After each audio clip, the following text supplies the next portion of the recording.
In another world, the story ended differently. The war was over. The Iron Throne stood silent, its jagged blades melted into twisted steel. But this time, Jon Snow did not turn away from it. This is the tale of the king who never wanted to rule, a tale of duty, mercy, and the ghosts that come with power.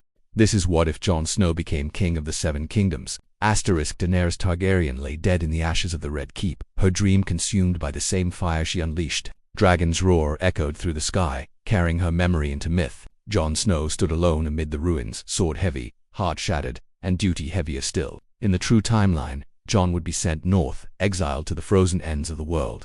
But in this realm of what if, fate bent a little differently. When the lords and ladies of Westeros gathered in the dragon pit, their voices were weary from years of blood and betrayal. Tyrion Lannister rose before them, his face pale with smoke and regret. He spoke words no one expected. "The realm needs someone who knows mercy," he said softly, "someone who does not want the throne." Silence followed. Then, one by one, their eyes turned to the bastard of winter. Jon Snow, reluctant, broken, yet pure of heart, became the unexpected answer to a shattered kingdom's prayers. He accepted the crown not as a prize, but as a burden. No golden circlet touched his head. No sword of victory was raised in his name. His only oath was to protect, not to conquer.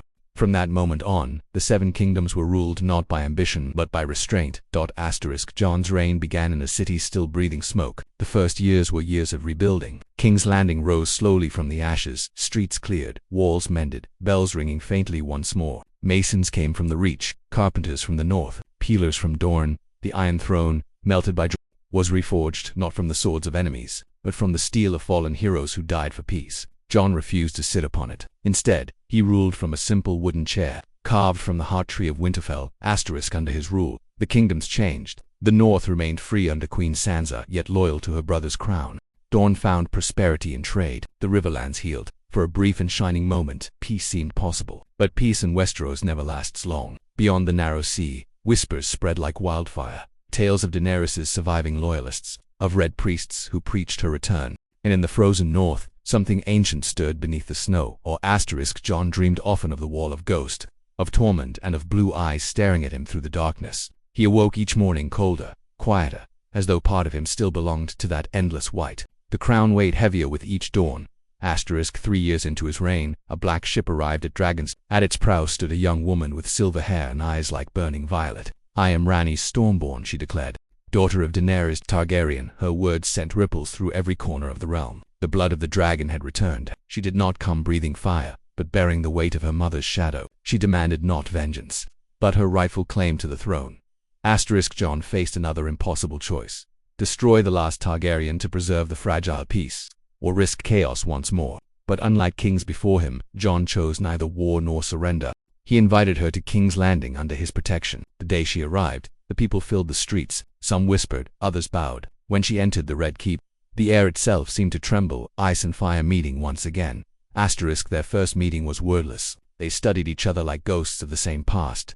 Jon spoke first. "I took the throne to protect the realm from men like me. If you believe you can do better," he said quietly, "prove it." And so he made her hand of the king. Against all expectation, their uneasy alliance brought a new kind of balance to the realm, a fragile peace between the blood of the wolf and the dragon. Years passed.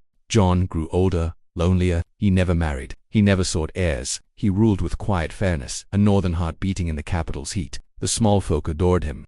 The nobles whispered that their king had grown tired. They said, "The hand, young Rhaenys, held too much power." The lords of old houses began to scheme again, and the ravens that flew into the Red Keep carried more lies than letters.